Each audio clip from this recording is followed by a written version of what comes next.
Olá, amigos, sejam bem-vindos a mais um vídeo do meu canal. Eu sou o Lucas Knaip e vamos falar sobre o Boca Juniors que está na final da Libertadores após vencer o Palmeiras nos pênaltis. Um jogo que terminou 1-1 no tempo regulamentar. Cavani abriu o placar no primeiro tempo e no segundo tempo o Piquerez conseguiu um empate. E assim, o Palmeiras teve um a mais durante boa parte da segunda etapa após a expulsão do Rojo. A gente já vai falar um pouquinho mais sobre isso, mas não conseguiu aproveitar a vantagem numérica com muitos méritos, tanto a defesa do Boca Juniors, que conseguiu manter a calma mesmo quando estava em desvantagem numérica, e ao goleiro o Romero, que foi super bem. E aí, quando vai para a disputa de pênaltis, a gente sabe, é terra de ninguém. Por mais que você tenha lá bons batedores, um grande goleiro, você nunca sabe o que vai acontecer. Sempre há muitas surpresas reservadas. E no final das contas o Palmeiras até que começa bem, né? Tem ali o Cavani perdendo o pênalti, mas logo em sequência o Romero vai lá e defende o pênalti do Rafael Veiga, defende o pênalti extremamente mal batido do Gustavo Gomes,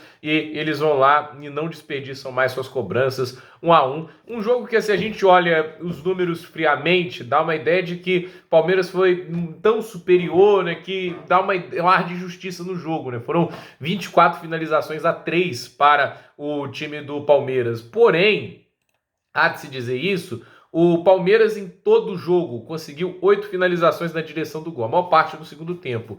O Boca Juniors 3. No primeiro tempo de jogo, o Boca Juniors teve 2 finalizações contra 10 do Palmeiras. Porém, 2 chutes na direção do gol contra 1. O primeiro tempo do Boca Juniors foi muito bom. Não à toa eles conseguiram marcar o gol com Cavani, levaram bastante perigo. Foi um time extremamente efetivo porque estava se defendendo bem, estava conseguindo machucar no contra-ataque. E no final das contas é até irônico que o Merentiel, que é um jogador que o Palmeiras contratou lá nessa gestão doida da Leila, né, acreditando que o Abel Ferreira fosse transformá-lo em um grande craque, está emprestado do Palmeiras para o Boca Juniors, ele dá a assistência para o gol do lendário atacante uruguaio, né? E assim, o jogo foi seguindo, a gente teve o segundo tempo o Palmeiras melhor, até porque o Abel Ferreira começa a fazer modificações, né? Porque assim, o time nitidamente não estava funcionando, aí ele tira o Arthur e coloca o Endrick, o Macedo entra no lugar do Marcos Rocha, e a gente vê uma melhora quase que instantânea. Olha, eu acho que o Endrick recebeu muito pouco tempo nessa temporada, né? Ele merecia mais, já faz bastante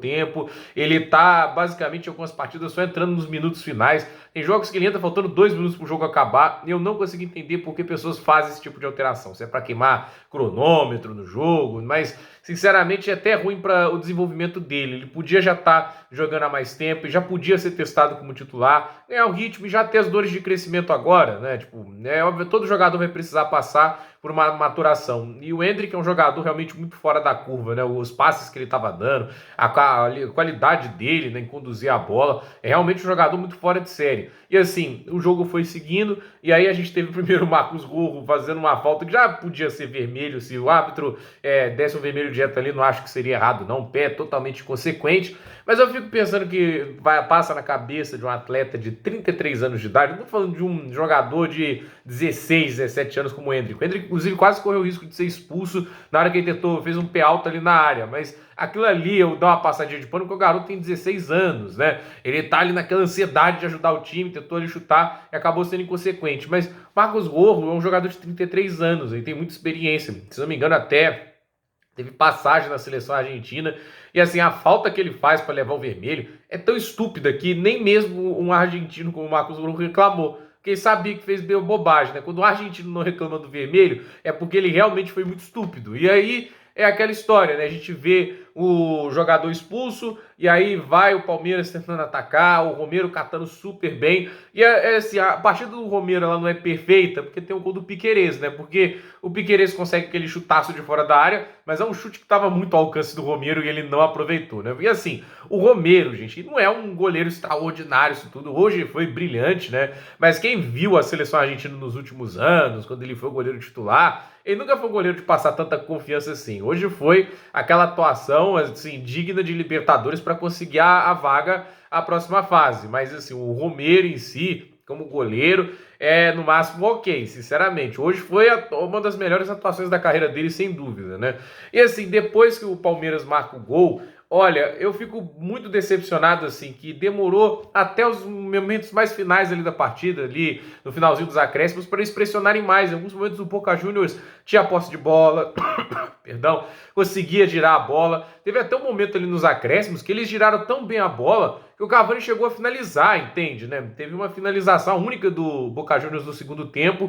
E assim, se o cara pegasse bem na bola, não duvido, saiu um gol ali. Então, o Palmeiras, a meu ver, ficou muito manso ali depois do gol que marcou, não estava pressionando como deveria. Aí no final teve as oportunidades, o Rony quase fez o gol de bicicleta, o Romero defende, e depois a gente vai cornetar o Endrick, mas eu acho que ele tentou ali o que dava para fazer, né? Quando ele tenta fazer aquele drible, né? Mas o Romero faz algo que poucos goleiros fariam, né? Acho que surpreendeu o próprio Endrick, ele vai lá e faz aquele desarme, foi realmente incrível. E aí nos pênaltis é como eu disse, é terra de ninguém, e o Rafael Veiga acabou ali batendo um pênalti que para muita gente poderia ser gol, mas o Romero foi super bem, saltou bem.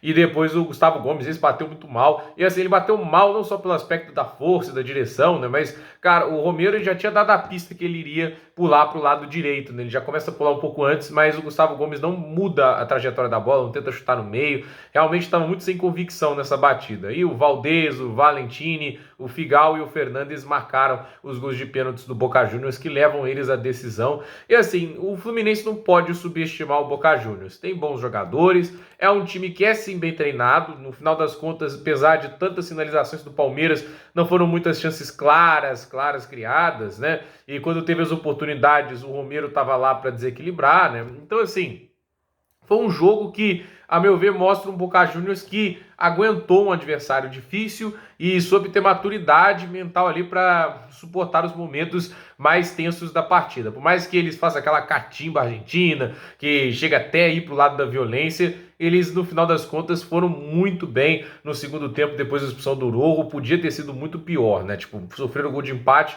mas conseguiram sustentar o empate até o final e depois conseguiram ali a vitória nos pênaltis. Agora, o Palmeiras, né, há de se dizer uma coisa, né, a Leila Pereira tem muita culpa nesse ano. Não que o Abel Ferreira também seja totalmente inocente, entende? Eu não acho que o trabalho dele tá maravilhoso esse ano. O Palmeiras já esteve taticamente melhor entre as partidas. O primeiro tempo do Palmeiras hoje, para mim, foi ruim. Eu até critiquei a postura do Palmeiras em vários momentos. Isso aí também tem o dedo dele, entende? Mas a questão é, o Gustavo Scarpa hoje era o jogador talvez que o Palmeiras precisava para vencer esse jogo, entende? Os passes muito bons dele, a bola parada, fez falta. E a gente tem hoje quem ali para cumprir o lugar dele? Tem o Arthur, o Zé Rafael, o Gabriel Menino.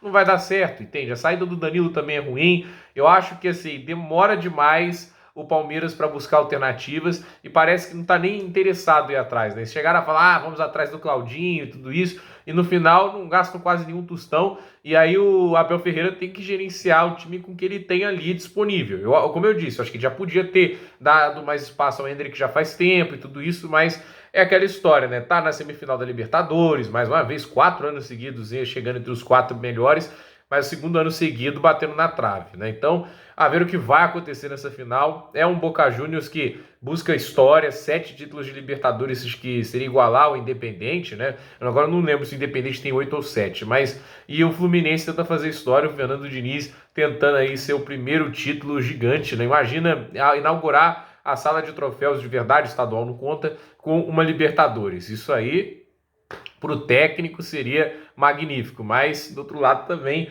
há uma equipe que você não pode subestimar até pela grandeza que ela tem. O Boca Juniors a gente nunca subestima. Então, gente, por esse vídeo é isso. Dúvida nos comentários, deixe seu like, se inscreva no canal, compartilhe esse vídeo e até o próximo vídeo.